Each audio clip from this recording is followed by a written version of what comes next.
Hello and welcome to this webinar, Demystifying Virtual Power Plants, Models, Enablers, and Early Experiences. Normally, I wait a few minutes to start the webinar, but today the schedule is packed with information from our speakers. So better, let's start with the introductions and housekeeping instructions.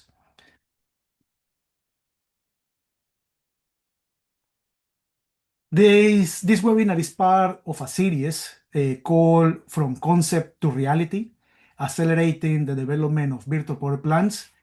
The series will be announced soon, so please subscribe using the QR code at the bottom part of the slide so we can keep in touch.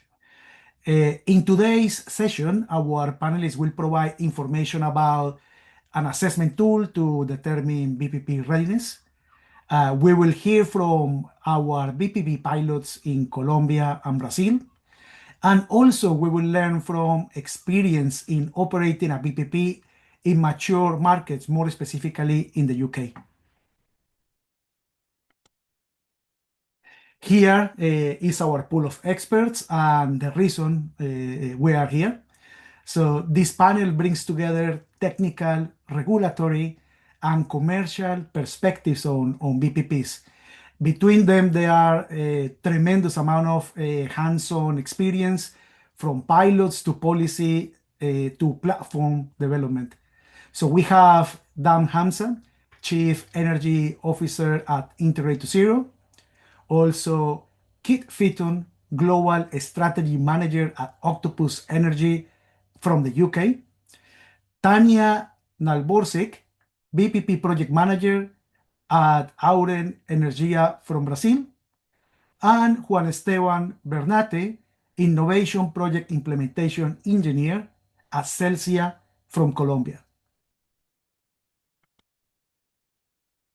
For those participants that are not familiar with BASE, BASE is a non-for-profit foundation and a specialized partner of UNEP. BASE was established in 2001 to focus in developing financing strategies and market-driven solutions to unlock investments in sustainable energy and climate change solutions. Together with our partners and the support and trust from Integrate to Zero, we have been working on developing capacities and increase grid reliability through coordinated flexibility. A few housekeeping notes. The webinar has a duration of 1 hour and 15 minutes. We will run a 10 minutes Q&A session at the end of the webinar, so please type your questions in the Zoom Q&A tool, and we will collect all these questions and aim to address as many as possible. Any unanswered questions will be responded in writing and shared with all the participants by email along with the webinar slides. So finally, we have as well live translation.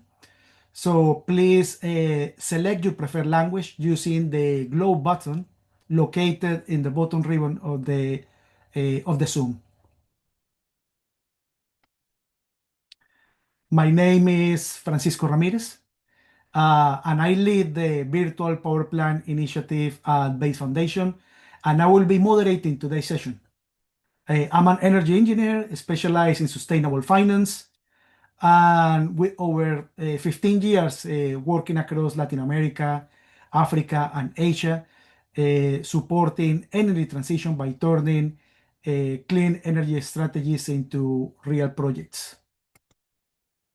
Before we dive into the presentations, let me take a minute to align on the VPP concept and what actually entails in practice. So a virtual power plant, or VPPs, is a coordinated aggregation of many distributed energy resources, which we'll call DERs. And here includes solar rooftop, batteries, EV chargers, flexible loads, and even small generators. All of them managed through an energy management system, which is a software, so they can operate together as a single power plant. So in practice, a VPP balances supply and demand and delivers power plant-like services. And here we're talking about peak shaving, frequency, voltage support, reserves. So can participate as well in electricity markets or utility programs as one controllable resource. This slide outlines the three main classifications to better understand the operational diversity of VPPs. And we have asset types, potential grid services, and site types. With regards the asset types, these are the individual assets that are aggregated and managed to function as a single flexible unit. And here we have the side of generation, storage, the demand, and hybrid. And within the hybrid, we can see that is included electric vehicles, mini grids, microgrids.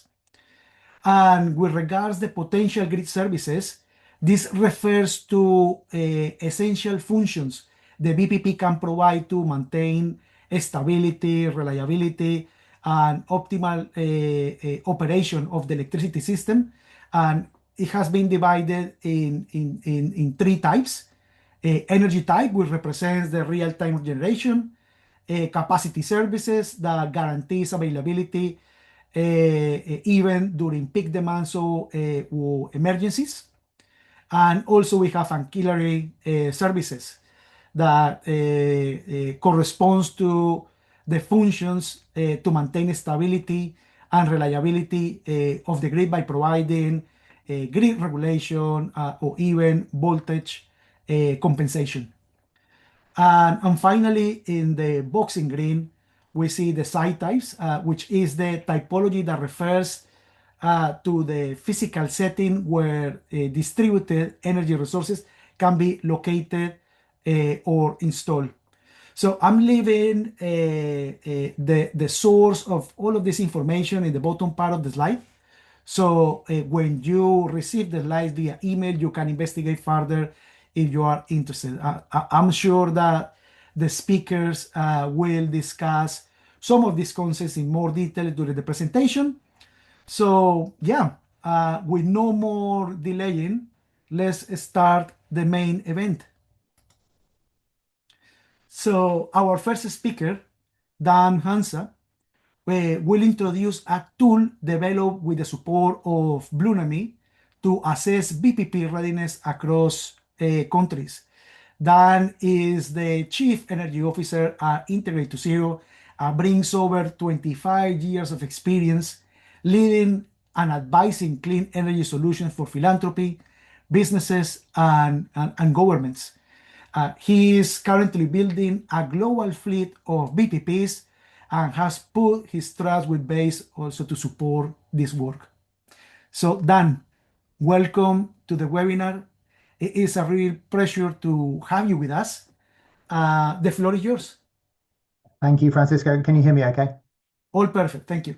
Okay, great. Well, hi, everybody. As Francisco said, I'm Dan Hamza-Goodacre, Chief Energy Officer with Integrate to Zero, which is a not-for-profit initiative with a rather grand goal of helping, and I should stress helping, to build a global fleet of virtual power plants with a particular emphasis on emerging markets. Integrate to Zero does four things. The first is to try and catalyze VPP pilots, first of a kind. Typically, either they've never happened in a country before or a particular business model or technology hasn't been used. Secondly, we work on VPP policy design. Thirdly, we try and raise consumer awareness of opportunities to engage in the grid and to adopt renewables, this so-called prosumer framing. And the fourth and final thing that we do is to conduct thought leadership. That's typically takes the form of research, communications activities, to try and plug gaps and to really explore interesting areas. And if you haven't already had a look at our website, check out our website. There's quite a lot of information on there, both in terms of the insights that we've commissioned ourselves, and there's also a VPP intelligence hub with latest news and research and explainers about VPPs. So that's who we are in a nutshell. We're active in about 10 countries, covering 4 different continents. Now, today, I want to make 3 points. The first point is about scale. You can already see it in front of you on the slide. The second point I want to make is about readiness. And the third point is about innovation. So there's no definitive answer about the scale of the opportunity for VPPs, but there's been some quite useful research and some numbers that we can take from government initiatives that I've highlighted here. The first is that the market is estimated to be around $6 billion today, and expected to grow to about 30 billion by 2030. That's one way of looking at it. Another is to think about one of the key opportunities within VPPs, which is flexibility. And a recent report from Cornwall Insights estimates that the flexibility market for commercial and industrial sectors could be worth around 1 trillion per year through to 2030 and beyond. So there's market sizing. Another way of looking at this is what's the actual capacity that we know that exists today, and what are the targets? In the UK, estimates for consumer flexibility are around 8 gigawatts, with a government target to grow to 28 gigawatts by 2030. Contrast that with China, where the government has set a VPP target of 50 gigawatts by 2030. I personally think that's quite conservative. I think Chinese have often set conservative goals with their climate and energy work. I think a lot more could be possible in China. And an estimate from the United States that current VPP capacity there is about 38 gigawatts. So this is not hypothetical. I think the key point here, some people say, "Oh, VPPs, oh, it's a concept." Is it happening? I think the takeaway here is it's happening in a large way, and the projections are that this market is significantly going to grow. Okay, second point is about readiness. So we worked with a company called Bluenomi on this readiness index, and they did most of the hard work, so thank you to them. The question we were really asking was, how can we tell if a country is ready to scale a VPP market? What would be the methodology that we would employ in order to undertake an assessment? And so Bluenomi set about developing such a methodology, and you can see it in front of you here. I'm not going to read every one of the 1 to 9, but I'll do the boxes next to that. It's absolutely critical to scale a market that you've got VPP resource availability. So you need to know your current consumer energy resource capacity, but also you'll want to be looking at the kind of policies and incentives that will tell you what's going to happen in the future, right? So what do we have today and where are we going? That's the first. The second is, what are the actual flexibility needs of a particular electricity grid? What are the challenges that they're having in terms of balancing, or the ancillary services, the things that Francisco mentioned at the beginning, these services can be provided by a VPP. So what are the needs? Thirdly, is the market attractive? How is it structured? Is the country, is it bundled? Is it unbundled? Is there much competition? Is there no competition? And what are the kind of opportunities in terms of accessing revenue streams? That's absolutely critical. The fourth key category is the regulatory environment. Are there specific regulations and policies? For example, as I just showed, some countries have flexibility targets or VPP targets or very specific incentives. The majority of countries right now don't have those, but we might take those countries like the UK and China as indicators of the direction of travel. And then from a regulatory perspective, data protection and privacy are also really key. A lot of this is behind the meter. And so consumers often have concerns about how their data is being handled, and to encourage them to participate with confidence, governments need to make sure they're regulating to protect consumer information.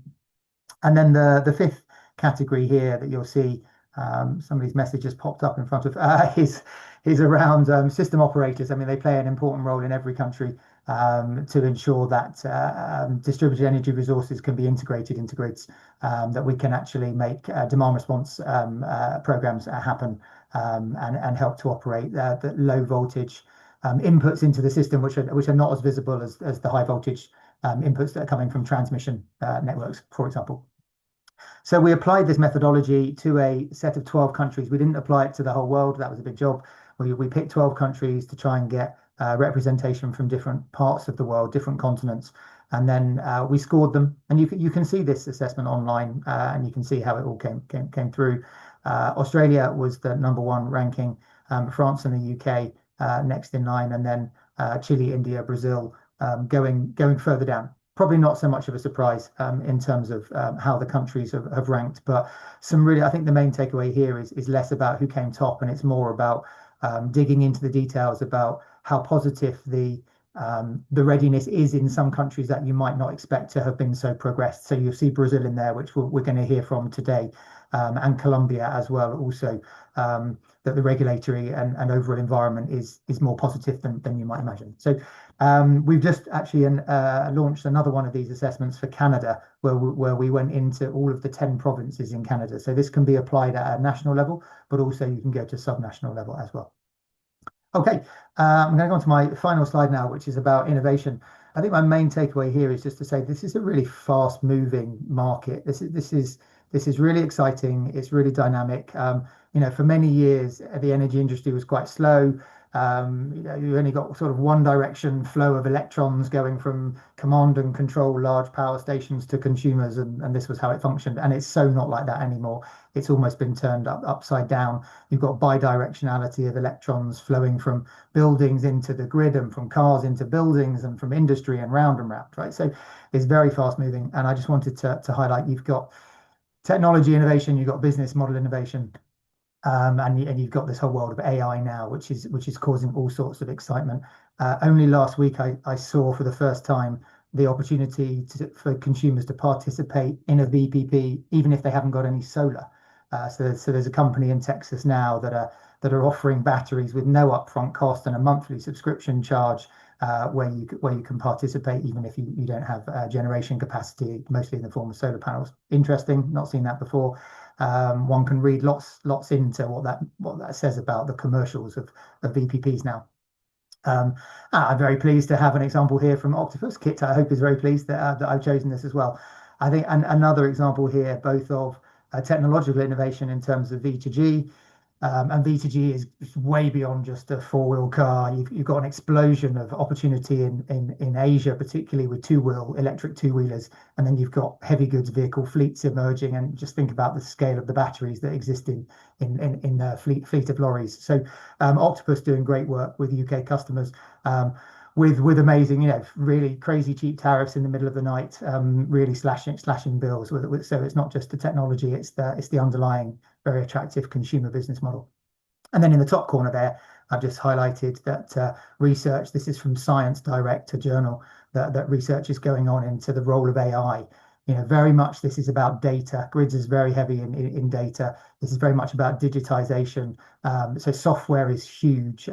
Software as a commodity, we need to be thinking about assets. Assets in this brave new world, they're not just hard, they're soft, right? The software market is incredibly important and large, and the role of AI is just making that grow even further. So I'll leave you there. Hopefully this has been a helpful way of understanding the bigger picture in terms of the size of the opportunity, how you understand whether a particular country or jurisdiction is ready or not, and then just the nature of this industry and how fast and exciting it is. So with that, I will hand back to Francisco, and I really look forward to hearing from the other speakers today. Thank you. Super. Thank you very much, Dan, for sharing with us the VPP readiness, and for demonstrating that VPPs are a reality. I'm sure there are some questions from the audience already. So please remember to write your questions on the Q&A tool, and we will address as many as possible during the Q&A session. For our next speaker, Juan Esteban Bernate. Juan Esteban represents a Colombian energy company called Celsia. With Juan Esteban, we have been working on a couple of pilot projects, one with Celsia and another one with their digital energy company, Enerbit. And he is here to tell us all about it. So Juan Esteban, just to let you know, Juan Esteban will be delivering his speech in Spanish. So please, for those that require translation, please remember that you can select your language by pressing the globe button in the lower ribbon of the Zoom. You can select the language and also include voice or subtitles if required. So in some cases, you can see the globe directly. On another one, you can see it in the three dots where you have options, opciones. So you can click in there and then find the globe. So, Juan Esteban, es un gusto tenerte con nosotros. The floor is yours. Muchas gracias, Francisco. Buenos días para todos. Como ya lo mencionó Francisco, mi nombre es Juan Esteban Bernate. Yo hago parte del equipo de innovación de Celsia. En esta oportunidad les voy a compartir nuestra experiencia en el desarrollo de los proyectos pilotos de Virtual Power Plants de nuestra compañía. Inicialmente me gustaría empezar dando un contexto sobre quién es Celsia. Celsia es una compañía líder del sector energético presente en 5 países de la región. Está en Honduras, en Costa Rica, en Panamá, en Perú y en Colombia, donde tenemos nuestra operación principal. Estamos enfocados en 2 líneas de negocio principales. La primera es servicios de energía, donde estamos en toda la cadena de abastecimiento, desde generación, transmisión, distribución, comercialización. Aquí encontramos a Enerbit. Enerbit es el comercializador digital de Celsia y es proveedor de tecnología, actualmente presente en 11 departamentos con 40.000 clientes. Nuestra segunda línea de negocio es gestión de activos constantemente en crecimiento, actualmente por un pipeline de desarrollo de proyectos de más de 730 megavatios solares más almacenamiento.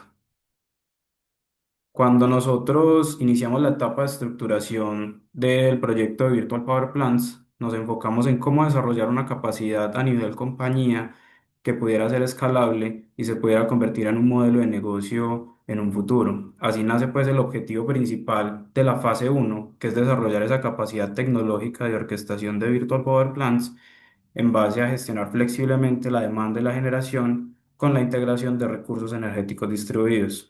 Una vez se desarrolla este objetivo de la fase uno, se habilita la fase 2, cuyo desarrollo lo llevó Enerbit y su objetivo principal era la implementación de una infraestructura de medición avanzada que permitiera la integración y la operación de los primeros clientes de la Virtual Power Plant, facilitando así también la operación de diferentes servicios como respuesta de la demanda.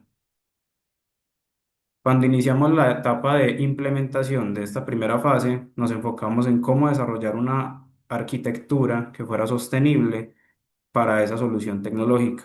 Nos enfocamos en 3 líneas: qué actores iban a participar, cuáles iban a ser sus funciones y en qué entorno lo íbamos a probar. Iniciando por este último, el entorno seleccionado fue nuestra microred en Jumbo. Esta microred cuenta con la integración de diferentes recursos, como lo son sistemas solares, sistemas de almacenamiento y cargas controlables que pueden emular diferentes perfiles, ya sea industriales, comerciales, residenciales, y una capacidad de control de microred que nos hace operar tanto en modo isla como conectados a la red. Después de esto, nos enfocamos en cómo hacer la lógica de todo el proceso. Entonces, iniciando por el operador de red, que constantemente está operando su red, en esta parte nos apoyamos con el modelamiento de todas las redes en Disk Silent Power Factory y la automatización de los escenarios operativos, todos los análisis eléctricos para determinar cuáles son los escenarios críticos. Así con esto podemos determinar cuáles son nuestras contingencias y establecer las consignas de cara a lo que necesita el OR en la red. Entonces, estas consignas el OR las va a establecer con cuál es el servicio que requiere, en qué zona lo requiere, en qué estampa temporal y también cuáles son los incentivos que él necesita. Ahí entra la Virtual Power Plant como un actor indispensable dentro de este nuevo mercado de flexibilidad. Tiene diferentes funcionalidades, como siempre estar constantemente monitoreando los recursos. Con este monitoreo constante logra hacer la selección de los DERs más óptimos para prestar esas consignas que seleccionó el OR. Genera los contratos entre los dueños de los DERs y el agregador en este caso. Controla de manera conjunta todos los DERs que van a participar en la consigna. Guarda los históricos para finalizar con el beneficio y la consolidación de todos los atributos que el operador le dio anteriormente. Este desarrollo del orquestador se hizo con un stack de tecnología robusto, dentro de los cuales cabe Microsoft Azure IoT Box, microservicios, desarrollos de funcionalidades en Python y un gestor de visual en Power BI. Acá podemos ver el desarrollo y la plataforma de Virtual Power Plants, donde podemos agregar todos los recursos que hacen parte de esta y podemos tener el monitoreo casi en tiempo real de cada uno de ellos, la ubicación y cómo está haciendo la gestión de cada uno de los recursos de cara a todas las consignas que el OR puede ir pidiendo y solicitando para solucionar las contingencias de la red. En este apartado podemos ver uno de los perfiles energéticos que se hicieron pruebas dentro de los recursos de la microred. Aquí podemos ver temáticas importantes sobre cuánto se importó, cuánto se exportó de la red, cuál fue cada uno de los perfiles energéticos para suministrar la demanda, en este caso, dada la consigna del OR, y cuál es el perfil del sistema de almacenamiento, tanto en carga y descarga, para suministrar el tema energético de la consigna. Una vez finalizada la etapa uno, empezamos la implementación de la fase 2. Esta es realizada por Enerbit. Aquí la finalidad y el esfuerzo se concentró en cómo, digamos, seleccionábamos esa tecnología o ese stack de tecnología que nos llevaría a llevar esta solución a campo con clientes reales en un ambiente controlado. Para esto se hizo un laboratorio de interoperabilidad donde se probaron decenas de tecnologías, desde protocolos de comunicaciones, decenas de medidores y seleccionamos las más eficientes en base a escenarios que se probaron para, como se puede ver en la imagen de la derecha, pasar a un despliegue en campo donde se integró esta medición avanzada en una unidad residencial en el departamento de Tolima, en Ibagué. Son alrededor de más de 300, de 30 clientes, perdón. La idea es que ellos tenían medidores tradicionales con los cuales teníamos una medida mensual por cliente. Ahora podemos tener medida casi en tiempo real, lo que nos permite avanzar en la identificación de los incentivos y cómo la Virtual Power Plant puede operar con ellos para prestar el servicio de respuesta de la demanda. Me gustaría terminar con un breve resumen de la regulación durante los últimos años en Colombia, la cual nos permite hoy estar hablando de la ejecución de estos pilotos, que son el futuro de la ejecución de cómo va a funcionar el nuevo mercado de flexibilidad dentro del país.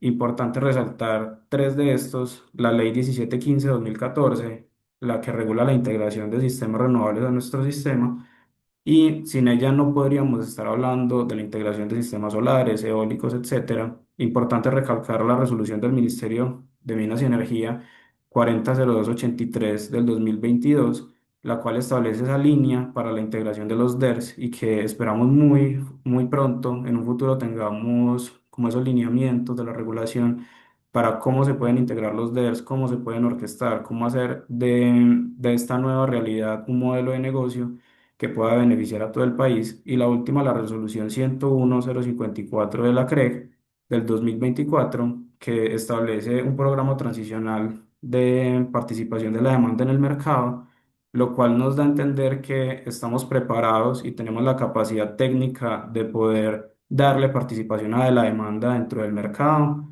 que en este caso los agregadores son los comercializadores, pero en un futuro puedan ser las Virtual Power Plants que faciliten esa integración al nuevo mercado de flexibilidad en Colombia. Muchas gracias.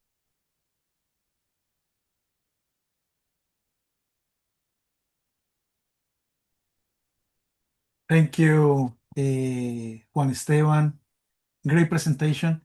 And as part of the webinar series, we will include a specialized webinar just to bring all the final results from our pilots.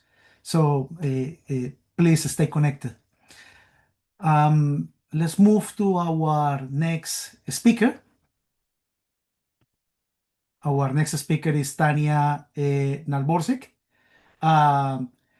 Tanya will share with us some of the results obtained by the pilot projects conducted by Auren Energia in Brazil. Tanya is VPP project manager and currently leads ANEL regulated research and development initiatives Auren Energia. Tania, it's a pleasure having you here with us. The floor is yours. Thank you. Thank you very much. Can you listen to me? Okay. So thank you very much. I'm Tania. I am speaking here today, representing Auren Energy. It's a pleasure to be here as well. First of all, who is Auren? So Auren is an energy company, Brazilian energy company. It's the third largest generator and the biggest trader of renewable energy here in Brazil. So Auren owns hydropower, wind, and solar assets along all the coast side of Brazil. And it was also the biggest trading company in volume in 2023. Now, speaking a little bit about the VPP scenario here in Brazil. When we speak about VPPs, we have to speak of demand response, of aggregation, of flexibility, connecting with the VPP index presentation we saw before. We have to see how the regulation is regarding demand response and flexibility, because those are the first steps to move forward to VPP arrangements. In that sense, here in Brazil, we have a national demand response program of our national operators since 2023. And since then, we have moved towards other products within this program. But I think the most important thing here the most important evidence here regarding demand response in Brazil is that last year, mostly, we started perceiving some VPP like aggregation emerging. Some of the, in this national demand response program, only big industries can participate, and we start seeing that industries participate not only as isolated consumption, but also they started participating aggregating loads. So they started offering virtual box to this program, and that's for us the first evidence of an VPPs emerging here in Brazil. Beyond that, we also have, we're expecting the DSO model creation this year or the next one, and we are seeing already the formal establishment of aggregators here in Brazil. So demand response is moving towards VPPs regulation, and in that sense, we also see some key trends that show us that VPPs will be a reality in the short term. On the one side, we have already 44 gigawatts of installed distributed generation capacity measured this year. That's a lot. And on the other hand, we have 20% curtail of solar and wind generation in 2025. So on the one hand, we have the growth of distributed and intermittent resources, and flexibility and aggregation are answers to the increased inclusion of distributed generation in our grid. Distributed generation causes the duck curve. So through flexibility, we can soften this curve. So moreover, along the years, we see that flexibility is raising its importance, and is a key trend for move towards a VPP reality here in Brazil. And on the other hand, we see this big problem of curtailment that is not going to be solved in the short term, and it's a problem that can be solved or kind of solved through improving the insertion of flexibility assets in the grid. So we have all what we think the scenario is already in place for us to see VPPs in the following years. Given this scenario, we developed here with base 2 pilots. The first one, the idea of the first one was to deep dive inside of what was our demand response program. So we found a lot of interesting points regarding the program, mostly that each year it becomes more essential for our grid operation. So the demand response programs for big industries, for big consumers, is already an important asset here in Brazil for operating our grid. And the other thing that we found in this pylon in this pilot is that aggregation was already happening. So we found some aggregation cases. The most interesting one was the one from Intersegment. There is an industry here that operated 30-40 megawatts across multi-site units, proving that aggregation is already existing here. So we saw that demand response and aggregation was an important asset, is an important asset in Brazil nowadays. But that's for big consumers. So we started questioning ourselves, what will happen for residential consumers? And that was the point of our second pilot. So on the second pilot, we started last year, and then we're still executing right now. The idea is to simulate the operation of the residential virtual power plant to generate empirical evidence and flexibility and demand response. So the idea is to test the behavior of consumers. And for that sense, we created a platform that can be used. It's a real nice base for us to use in another test or in a VPP regulated already scenario.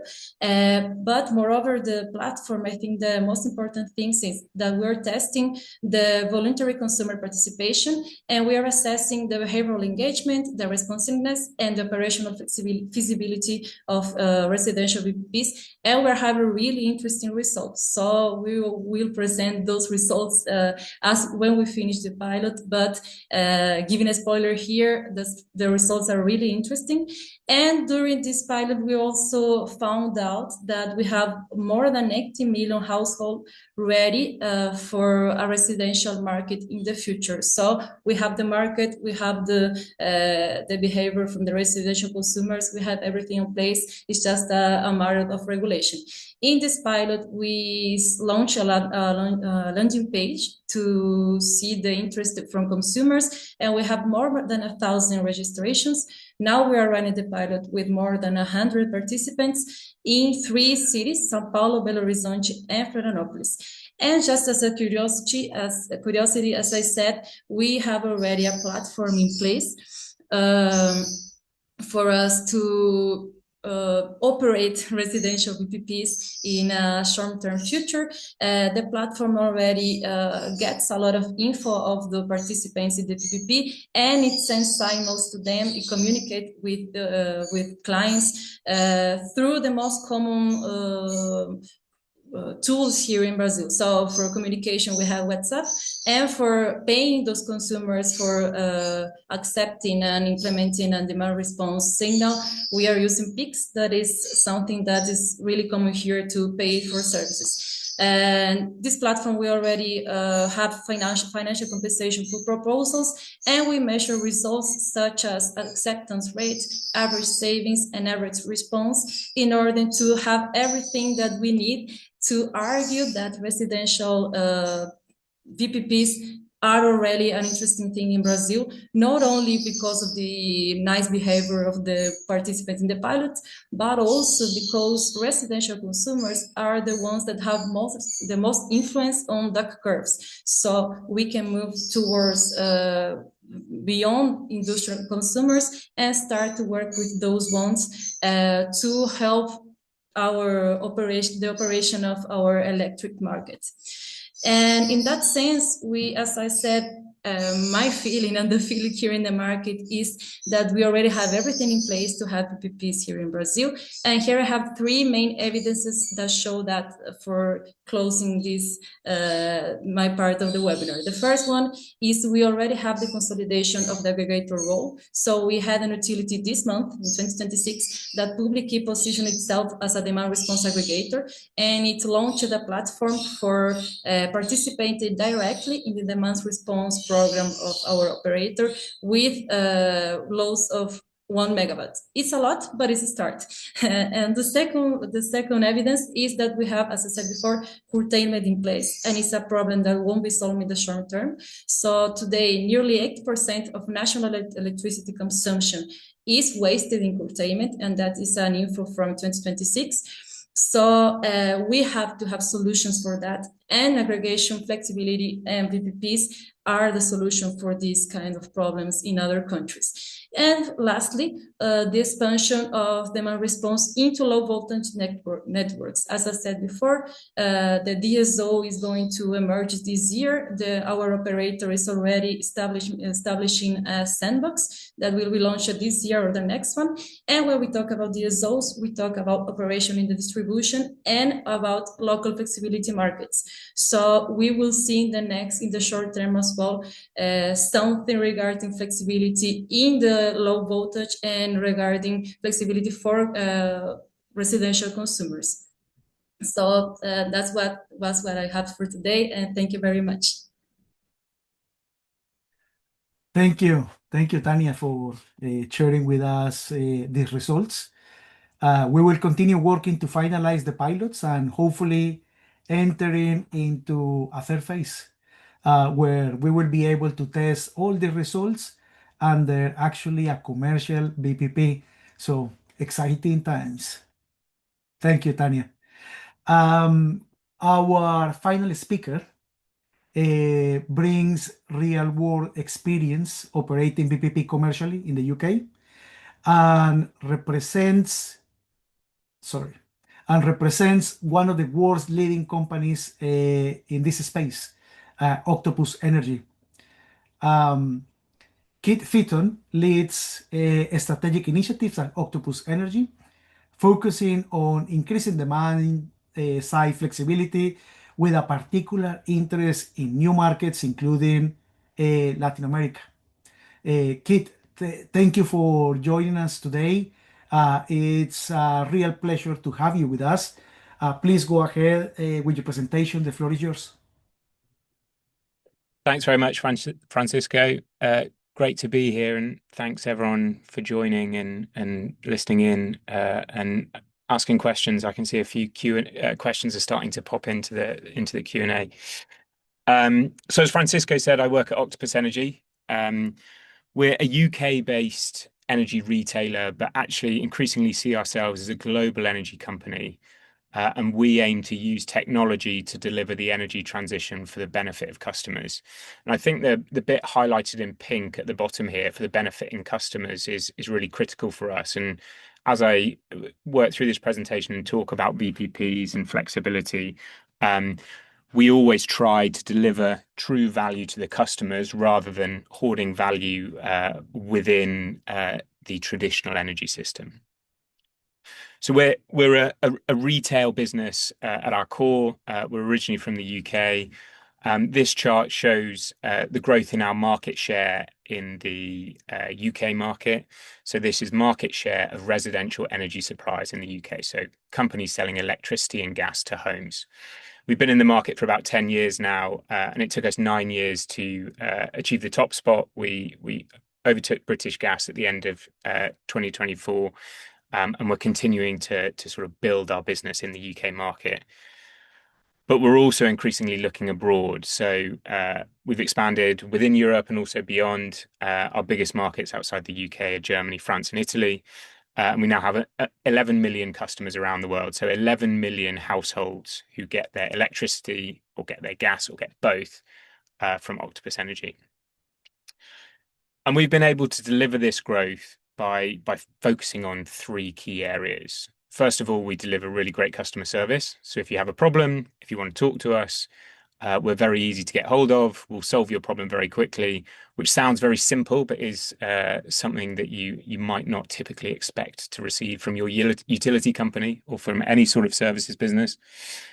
We price very fairly. So we're very rarely the cheapest in the market, but we aim to deliver the best value in the market for the long term.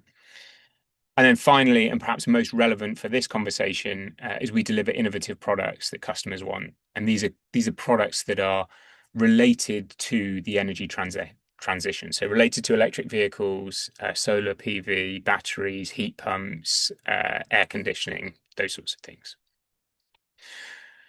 But I'm here to talk about virtual power plants rather than Octopus as a whole. And so what I would say at this point is at Octopus, our focus in the world of VPPs and in the world of flexibility is really on the residential side of things, but also on the demand side of things.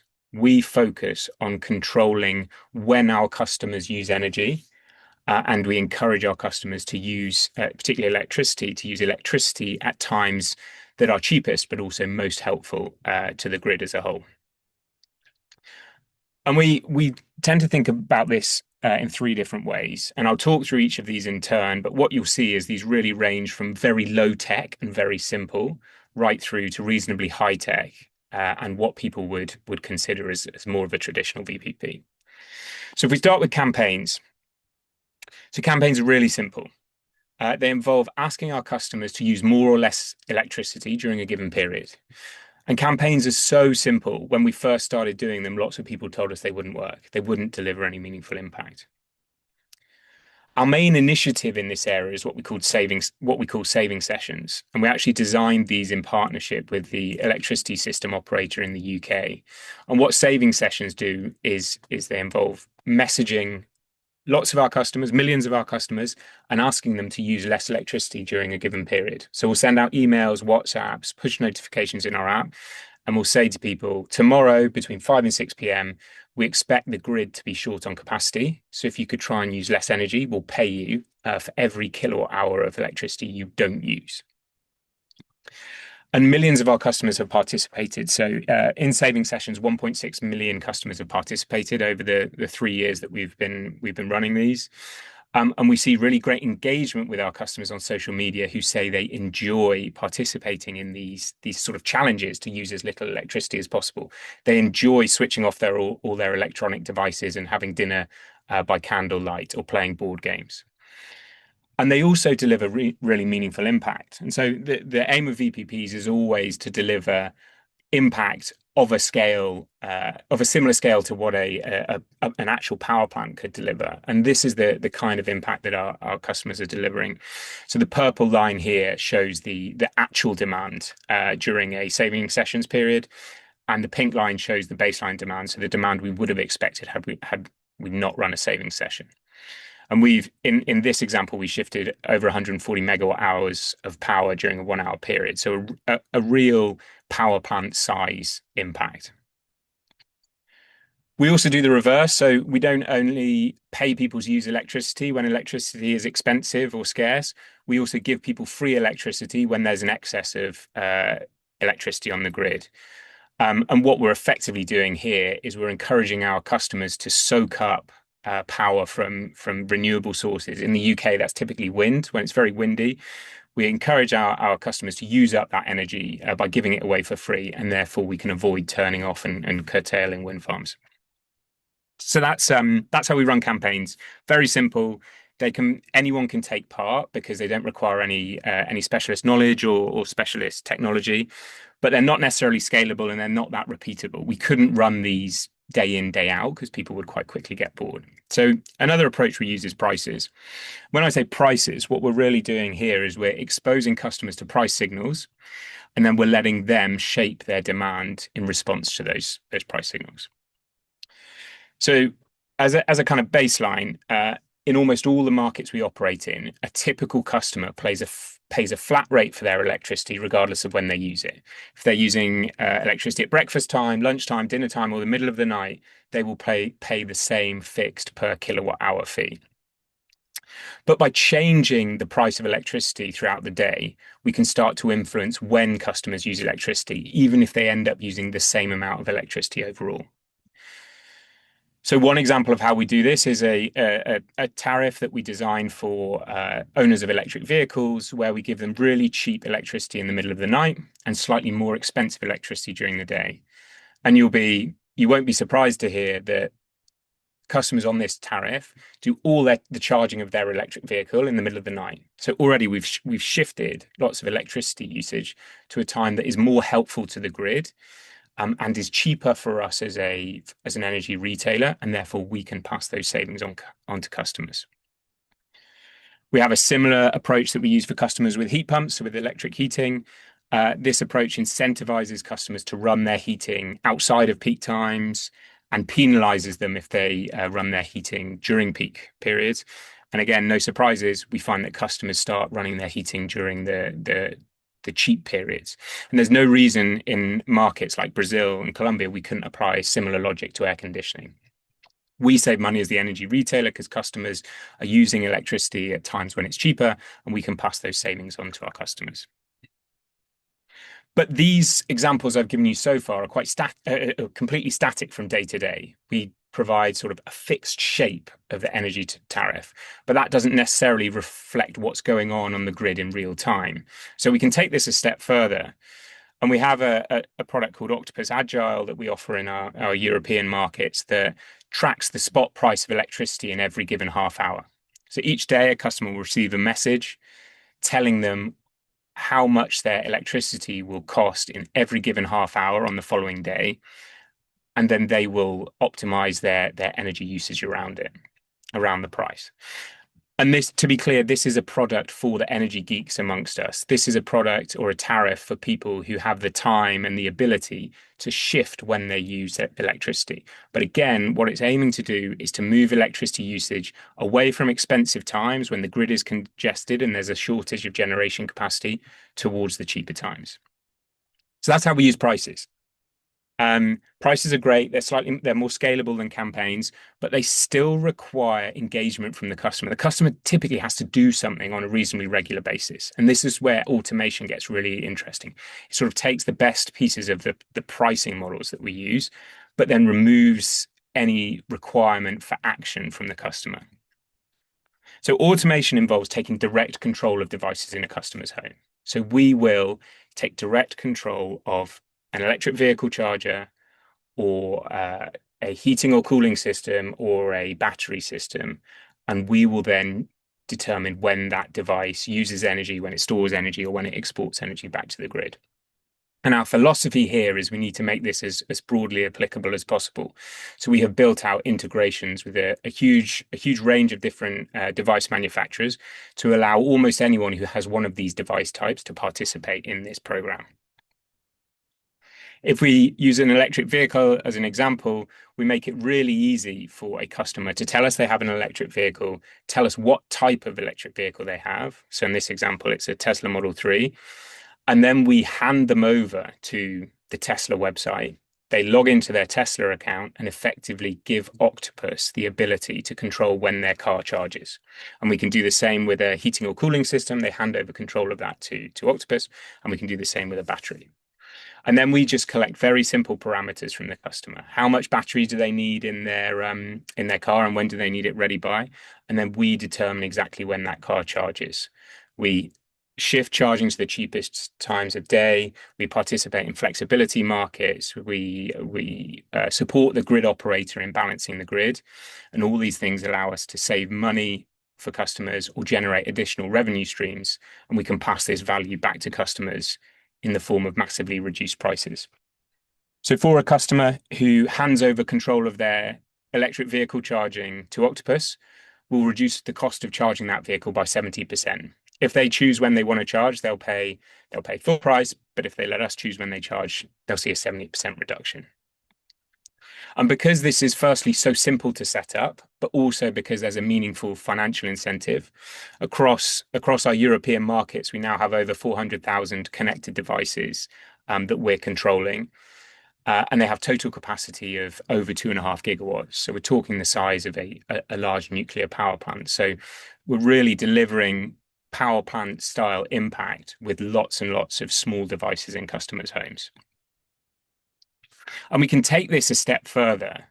And so for customers who have multiple devices in their home, so customers who maybe have solar panels, a battery, an electric vehicle charger, and an electric heating or cooling system, if they're willing to give control of all those devices to Octopus, and we will of course control them with parameters that are set by the customer. We don't want our customers getting too hot or too cold or running out of charge in their electric vehicle. But if they let us control those devices within those certain parameters, we will zero out their energy bill and guarantee that they won't pay any energy bill for up to 10 years.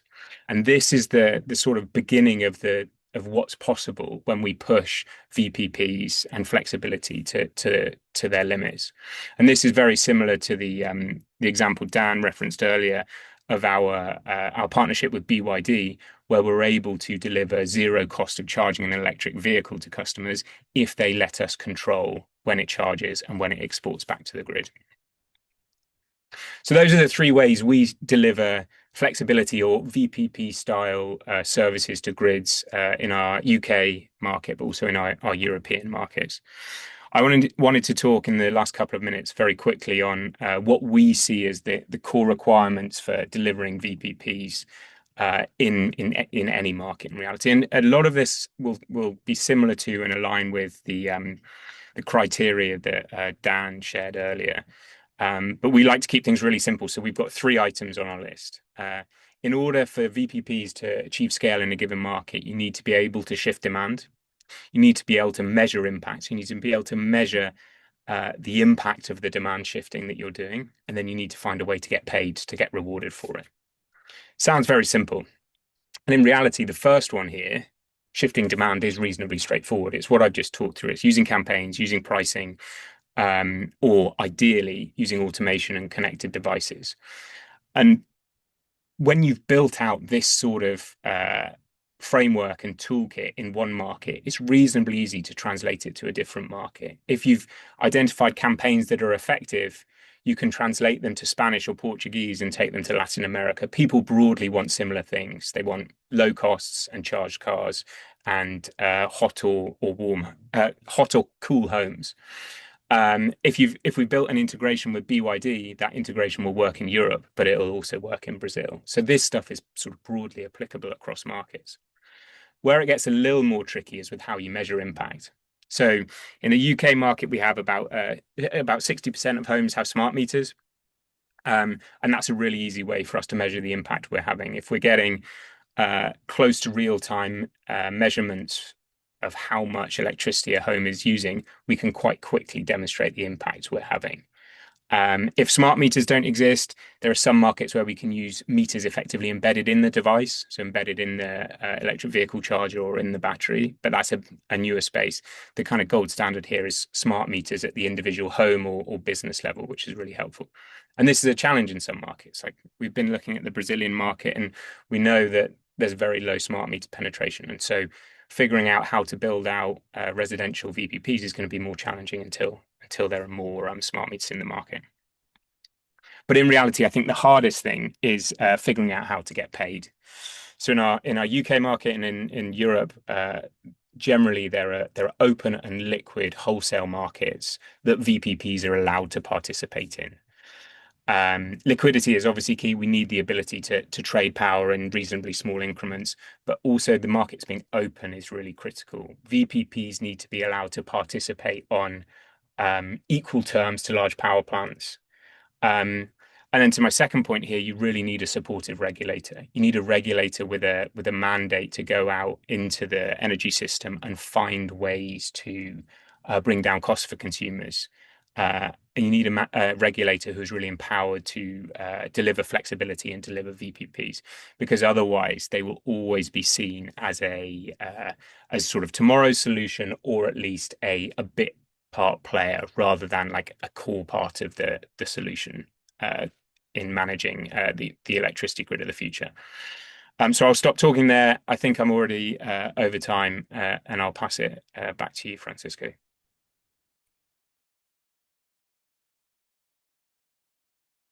Thank you very much, Keith, for the presentation. There has been lots of reaction from our participants. So let's enter into the Q&A session. And while we organize some of these questions from the audience, I have a couple of questions, and perhaps the first one for Keith. Keith, what is the most important policy that governments need to pass to scale up VPPs? I mean, this is a really great question, but a really difficult one. I think one of the challenges we have is each country is starting from a different place. So the work that Dan and Integrate to Zero have done is really helpful, because it starts to sort of form the baseline as to where different countries are starting from. And there's another organization that's done something similar, but I forget its name. But each country is starting from a different place. I think one of the key things that, and I alluded to this on my final slide, one of the key things governments can do is to give the regulator a real mandate to go after and deliver this sort of stuff. If the regulator doesn't have the ability to make changes in the market and effectively control the power of incumbents in the market such that VPPs and distributed assets are competing on a level playing field, it becomes really challenging for VPPs to make any progress. So that would probably be my number one.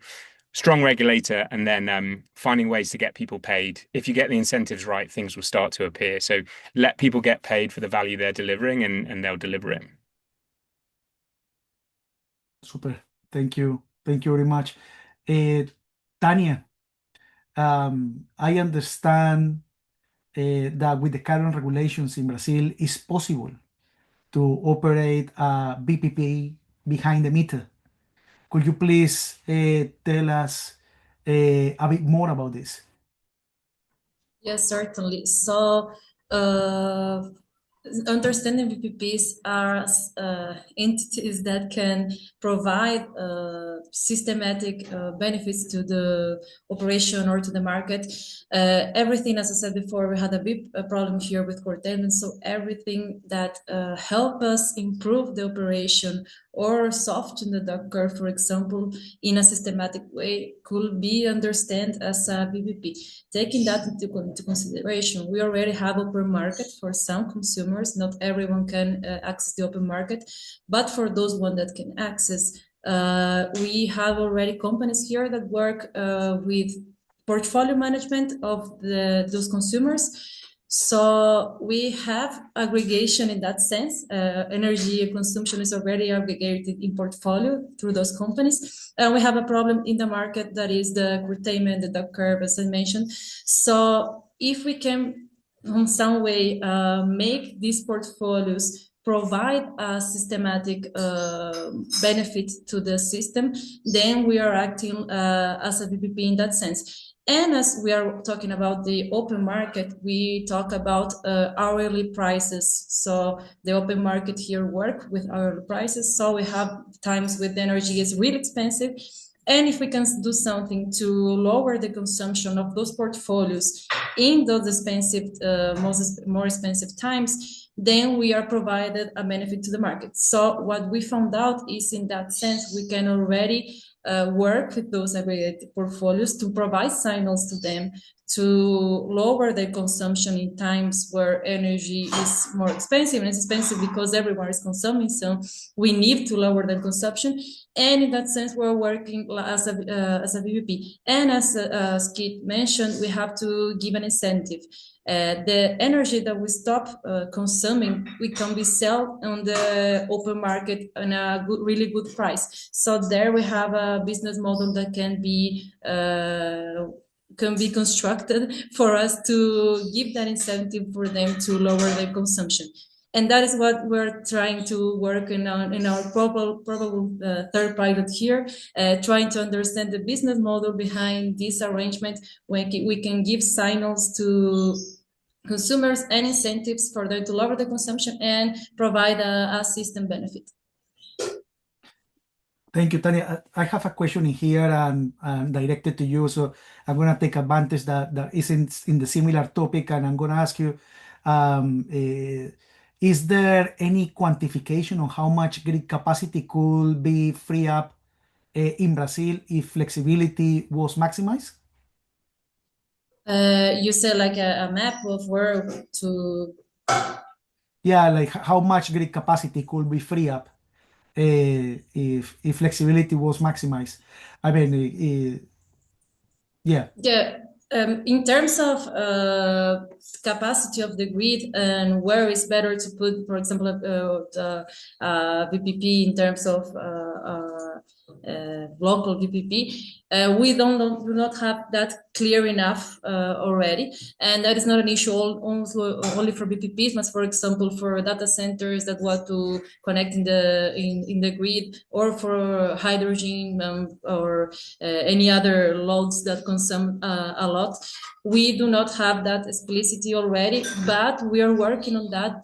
The regulators are working on that because of those big laws that appeared in the last years. So I believe that in the next year we will have something like that, and we can move forward. As I said, DSO is going to appear in the market this year, so we're starting to talk about flexibility this year. We have an action for batteries that is going to happen this year as well. So everything regarding flexibility is going to start to develop this year, and we can see something like that maybe in the following years. Super. Thank you very much. Juan Esteban, if you have the regulator in this session, what pieces of regulation will you request to be updated to scale VPPs in Colombia? If you would like to answer in Spanish, you are welcome to do so. Perfecto, yo creo que es importante abordarlo desde tres vías principales. Una es la parte de mercados, ¿cierto? Una parte es habilitar esos mercados intradiarios que facilitarían esa capacidad de flexibilidad dentro del mecanismo actual que tenemos dentro del país, donde es muy tradicional, donde la demanda siempre es la que dispone el precio y los generadores están pues en esa constante variabilidad para atenderla. Ya con ese cambio de paradigma en el mercado, un mercado spot, un mercado intradiario, podríamos cambiar ese paradigma. La otra es avanzar indiscutiblemente en esos lineamientos que ya el ministerio estableció para la integración de los DERs. Y es un llamado para la CREC, por ejemplo, para que podamos tener una regulación que nos habilite y nos deje el panorama claro, el mapa a seguir para la integración de cada uno de los recursos, cómo se integrarían, cómo se orquestarían, qué capacidades tendrían dentro de modelos de negocio que puedan utilizar los operadores de red. Y por último, esa capacidad, digamos, de habilitar grandes volúmenes de energía a través de la demanda, como ya algunos esquemas transitorios lo han hecho, pero hacerlo de manera, pues, que sea, digamos, establecido dentro del sistema como cualquier otro. Thank you. Thank you, Juan Esteban. I have a question here, and I'm gonna ask first Dan, but also I would like to hear from Kit. And it's about standards. So in here, the question is that do standards play a role here? For example, the ecosystem show brands for electric vehicle chargers, heating, cooling, but no protocols and standards ensure interoperability and avoids vendor lock. So again, the question is that standards play a significant role here. Dan, please. Yeah, thank you, Francisco. The short answer is yes.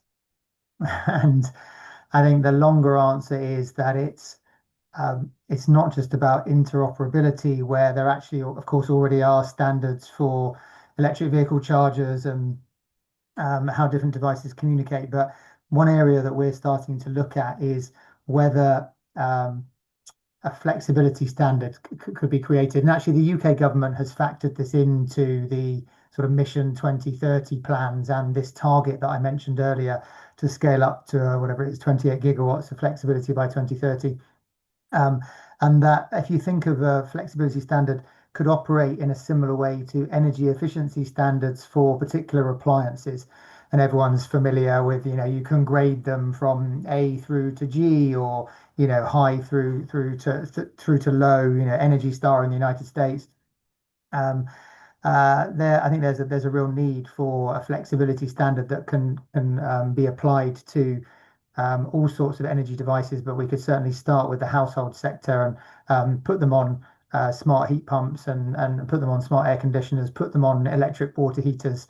I think the UK is even looking at refrigerators, which I would have thought at household level is not huge flexibility value, but actually years ago I remember coming across some case studies of supermarket chains that were making their refrigerators participate in demand response events, because actually you can turn a refrigerator off for a couple of hours, keep the door shut, and it's thermally insulated and you don't degrade the produce. And if you think about all of the refrigeration that's going on for food even and medicine across the world, the amount of energy is absolutely extraordinary. So yeah, I think standards, the exciting space there is the development of flexibility standards for a range of connected devices. Thank you, Dan.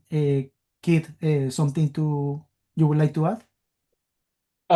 Yeah, so on the standard side of things, so I think the question referenced sort of avoiding vendor lock-in, and like today, in a lot of cases, we have to build reasonably bespoke technical integrations that don't necessarily conform to any standards when trying to work with third parties. There are some efforts to try and fix this. There are efforts within the industry. So there's something called Open Charge Point Protocol for EV chargers that tries to define standards for how EV chargers should talk to other parts of the system. The challenge is that people aren't necessarily great at adhering to those standards and being true in how they deliver those standards. So I think there's some work to do there, and it's something that we're working on internally. But I think a world of perfect device interoperability would be hugely beneficial for lots of people in the energy system, but particularly customers. But there are times when we're working up against OEMs who have an incentive not to be so open with their standards. So there are some conflicting incentives in here as well, which make it a particularly thorny problem to deal with. Okay. Yeah, it's an interesting discussion because I know that there are some interest in build labels. And building labels, meaning that you have products that they will be able to actually interact as a VPP, so they have double functions, so they can communicate but also respond to commands. So yeah, so I have seen that this is something that is starting to move on, and so the question, I thought that was a bit relevant. I'm gonna take two more questions, and Kit, there is a question direct from somebody in Brazil, and they ask that, so what actions can we take based on other experiences to enhance price signals in Brazil? So I know that the question potentially is potentially slightly complicated, as you are no expert on the Brazilian market, but I know that you have been working with the market and doing some actions. So do you have something that for responding this question? I mean, it's a really good question, and Brazil is an interesting one. You're right. We've been looking at Brazil, and I think one thing that really surprised us when we first started looking at Brazil is how the spot price is set, how the PLD is set, which is set in a way that I'm not familiar with it being set around the world, set via algorithm rather than by sort of supply and demand curves meeting. This is a really difficult one. I think the point I made when I was speaking was you need to give people, you need to pay people to deliver for the value they're delivering, and then people will start to deliver value at real scale. And so I think this is such a critical thing to get right, but it's really difficult to get right without engagement from the ministry, the regulator, various people, and sort of fundamental change in the way the electricity system operates. I think as the market opens up in Brazil, there will be more people will be exposed to more price signals, and energy retailers or resellers will be they will have to procure energy in a different way. That means they are more exposed to the true cost of energy. But without a sort of centralized exchange or a centralized market in Brazil, using Brazil as an example, it's really challenging. So I don't have a great answer here, but I think this is kind of like the $1 million question within the Brazilian market. How can we transition to a market where there is more exposure to price signals without breaking everything along the way? Of course. No, thank you very much, Kate. And Dan, final question.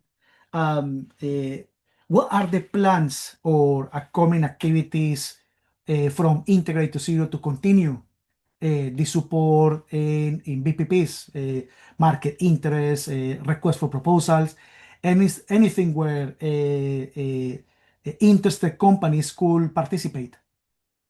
Can you hear me? I just got a mute sign. You hear me? Yes, I can hear you. You can. Okay, great. So we're certainly keen to carry on trying to create first-of-a-kind VPPs. We're particularly looking at the idea of an EV-only VPP, which so far we're only seeing in Europe and China and the USA. So more catalyzing first-of-a-kind innovations. I think the second area to flag is we'll quite soon be doing a big push on a set of websites to help consumers to understand how they can engage in the grid, providing advice, questions you need to ask if you're of your utility, asking them, can you, I know it's happening in the UK, but asking your utility in countries around the world, whether that's Chile or Thailand or other places, getting their utilities to offer these kind of demand response opportunities at the household level. So really trying to engage consumers. And I think the third thing I'd flag is going right back to my point at the beginning, which is the scale of the opportunity. There really is a lack of an understanding of the size of the prize. So really every country needs to calculate the gigawatt value that flexibility can provide. And this is almost upstream from sort of Kit's point around the regulator needs to be empowered to actually regulate the market. But a lot of the time, the blocker is political mandates to actually get the regulator to do that, right? So, and until we can make the case that flexibility needs to be seen the same way as generation, then we're going to struggle to get people to understand that this is a really big prize. And so more homework, more number crunching is needed to actually calculate those gigawatt opportunities for particular countries, and we'll be providing some support to make that happen. Super. Sounds great. Can't wait. So yeah, thank you very much for participating to this webinar. And please remember, this webinar is part of a series. So please scan this QR code, and then just subscribe. And so that will be the best way to keep in touch. Also, thank you very much to the speakers for sharing all these experiences with us.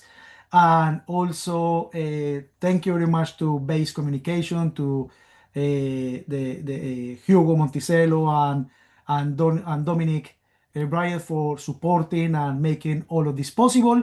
So that's all. That brings us to the end of the session. And with this, the webinar is now formally concluded. Thank you very much.